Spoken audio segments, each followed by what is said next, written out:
Zangief has a weakness that isn't exactly um, the easiest to notice unless you play the character.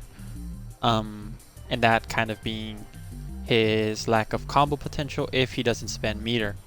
Um, for example, if I'm like at this range, I wanna do normal lariat, it's not gonna combo. But then it's like if I'm at this range, I do normal lariat, it combos. So then, you know, at this like super max range where like regular lariat won't combo, it's like, oh, you should spend the OD, but Zangief's not getting any damage, right? So that's kind of gonna teach the Zangief player to be like, oh hey, I kind of always have to drive rush to get like the combo from like whiff punishes or just, you know, poking you here and do this, right?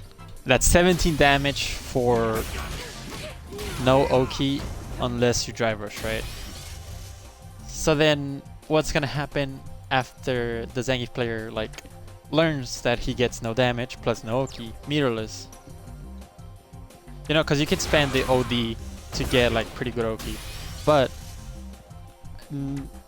no Geef player is gonna combine drive rush cancel into OD lariat because like you're, you know, burning through your drive gauge. So what's probably gonna happen is this: standing light kick, drive rush cancel, crouching jab into headbutt, and it's gonna look like this. So that's pretty good because it's a plus. It's a plus 10 headbutt with 14 frame startup, so it jab trades. It trades against jabs, and you're plus 8 if it hits. But still, like, the lack of like combo, the lack of damage from the drive rush cancel is gonna force the Geef player to start going for this kind of reset, because then you would be getting more damage with a strike reset, right? After that, I guess you go into the next layer or whatever. Like even if that hits, you can reset with SPD. You can delay the SPD here.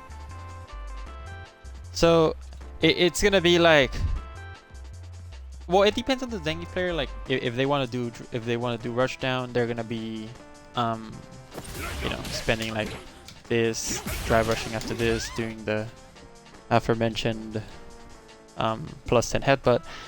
And you know, if they want to play like that, but I mean this kind of does apply, but if they're like doing just medium punches, pokes, if they're baiting your DI with the medium punch, the drive gauge isn't really at play then. So that's kind of like how this game forces Zangief to play by the headbutt and SPD reset, because on headbutt you're getting damage, on SPD you're getting even more damage, and when you actually do your combos, you're getting no damage. The Geef player is gonna graduate to trying to steal the turn back with maybe a +4 headbutt, +4 on block, or, you know, get you with a reset like that. So they're kind of gonna, or at least me, the way that I play Geef is that I try to steal my turn back with a headbutt. At pretty much anything above like +6, like +6 and above, I'll try to go for a headbutt. And it's like, oh, if I clip you with this, I'm gonna do this, because, you know,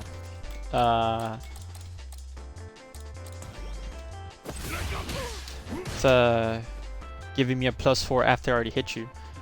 Like that's huge for the Geef, but you know, there's a 8 frame gap in that headbutt. And it's not just that. I mean, it can be like this combo. I don't ever like finishing this combo because it's like on drive rush, right? Because it's like it's +7. The only thing you get is this afterwards. Not the best Oki.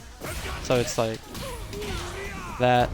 So what I do sometimes is that I'm at +7. I go for headbutt. I'm stealing my turn back. It's still my turn. Well, it's not stealing the turn back, right? Because I am +7. So technically I could, you know, do a true command grab there, but if we're talking about like the headbutt reset and like why the Geef player wants to reset, is because of that. Like the combos and the situation afterwards are not the best. Like this is it. +2 at this range is nothing. I mean, that's pretty much every character, not just Zangief, but you know, the Geef player kind of wants to avoid that. So, you know, they're probably gonna go for headbutt. So the point of this video, it's this. At certain ranges, on hit or block, a backdash kind of beats, you know, those two good options as Zangief. So it's like here, driver's medium punch is +6, +2 on block, and on hit at this range, well, okay, at this range the headbutt doesn't work. The backdash also beats the command throw. I mean, yeah, like look at that. Like it is pretty deceptive when the backdash does work. Like here it doesn't, but here it does. Like it's pretty deceptive. But as you can see, the two biggest like reset options for Geef are sometimes beaten by a backdash. So now it's like, oh, okay, so the backdash, you know, beats everything, right? It's like, no, backdash does not beat everything, because then it's like a weird like back and forth. Is the Geef player going to, you know, go for a reset or whatnot? You know, at this range, like we just showed, like I just showed, the backdash beats both, you know, Zangief's best options. But then it's like, you know, I am still +6. I can still clip you, and that would kind of look like this. Like you try to backdash, you know, you're dead because I clipped you. But obviously, like everything, the situation is different. If you're at 40% and you die by the level 3, but you know, you might kind of want to chill out. If you're at 70%, this is kind of what the situation will look like. I mean, it's pretty common. Like, you know, yes, you would eat the level 3, but you're still gonna have like what would that be? Like 25% HP, and you can still make the comeback. Obviously, it sucks. I mean, you know, it does suck, but it's kind of like a risk-reward type thing. You can dodge this big scary headbutt and the command grab, but there's an answer to that. Standing like it, clipping you. But then, you know, also, but then it's like at this health where you don't die to the level 3, kind of like getting clipped by the standing light kick is somewhat good, because it forces Geef to do this driver's cancel into the combo that does no damage.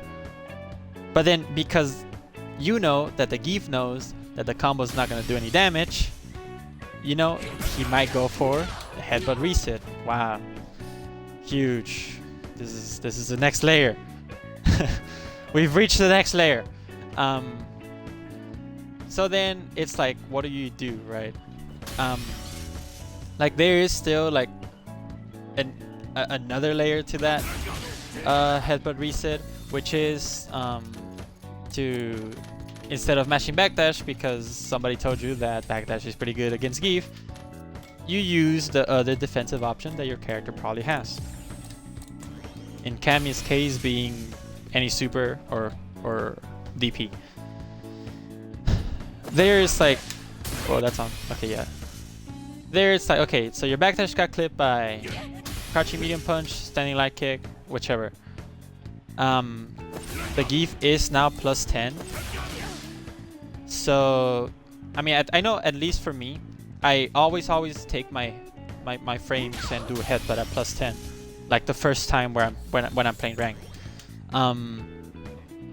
So it's risky, but you can obviously always try to do DP on that frame data. like at that, you know, at that like plus 10 headbutt. Again, it's risky, but it's pretty good to do, because then that's gonna be like, oh, okay, like I'm gonna be like, when I'm playing against somebody that does that, like, okay, this guy is kind of aware of the frame data and kind of aware that like, I was in fact gonna take my frames. I mean, I'm plus 10. I'm not just gonna let you off the hook if I have never played with you, you know. So that's good, because if you want to do it, then now it's a thing of like, you know, are you gonna do it again, or are you gonna, you know, chill out this time? If you do it again and it works, now it's gonna be like, okay, I have to respect this guy's, you know, minus 10s. Like, this guy's minus 10, but I kind of have to respect him a bit. So it's like a huge like risk reward type matchup. But yeah. So using that little flowchart of when the Zangief player, or when both of Zangief's best options are beaten by backdash on hit, it gets kind of easier on block, because like, you know, +2, like a +2 at this range, it's obviously scary because the command grab is there, but headbutt is even more fake. Standing light kick is not a true frame trap. Hell stab is the other faster medium that Zangief has that's cancelable, is also not a true frame trap. The biggest threat at that +2 is the SPD, or obviously it's like, you know, you want to block you want to backdash the SPD at +2. You can still get hit, but it's the same. It just goes back to the same thing.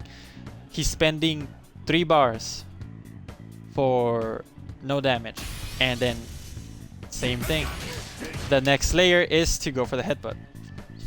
So, you know, just being aware of that is pretty good, and it's probably gonna improve your gameplay against Zangief players. Maybe not so much in first to 2 ranked, but definitely against like against your buddy that plays Zangief, right? I don't think guides are ever going to cover every single, like, no character guide or anti-character guide is ever going to be 100% successful, because obviously it's very situation dependent. Like, if I get a jump in, like, you're mixed, like if I get a jump in, you are guessing because you paid for a fighting game and you are gonna guess in the fighting game. But fake stuff that should probably not be working is this, like even at these extreme ranges, it's like command grabs, like sometimes I'll throw a command grab there and it's not gonna and it works, but it really shouldn't, because my other thing is standing light kick, and then I'm the same thing, I'm spending too much bar for not that much reward. So another situation that I really think helps at making the Zangief player like respect you a bit, not respect you, but like second guess himself in his +1 millions, is just not caring first. If the Zangief player ever, if the Zangief player ever gets a jump in, he's gonna be +10. The headbutt attempt is pretty guaranteed in any like jump in, or maybe not guaranteed, because as you can see that's +8, but obviously you're not gonna be matching at -9. Or should you? You should consider, just the first time the Zangief gets the jump in, you should consider doing DP, because, you know, the same thing. If you know why the Zangief would go for the headbutt, well, the reason is being that he's +10. He's probably gonna go for the headbutt. So if you just match DP the first time, it's probably gonna catch him off guard and show him that, you know, you don't care about being -10. That also means that you can sometimes smash light punches, like here, like there. That happens to me all the time. That's also pretty good to consider if you're comfortable enough. But yeah, obviously, you know, corner stuff. I mean, that's corner stuff. Like, you getting combo to the knockdown. Like, this is one big ass guess. You have to guess. Again, it's a fighting game. You're gonna have to guess. So, that's just when it gets tough. But you know, you can probably deal with it. But yeah, you know, I don't know. Keep playing Street Fighter. Keep playing fighting games. Fighting games are cool. Street Fighter 6, awesome. But yeah.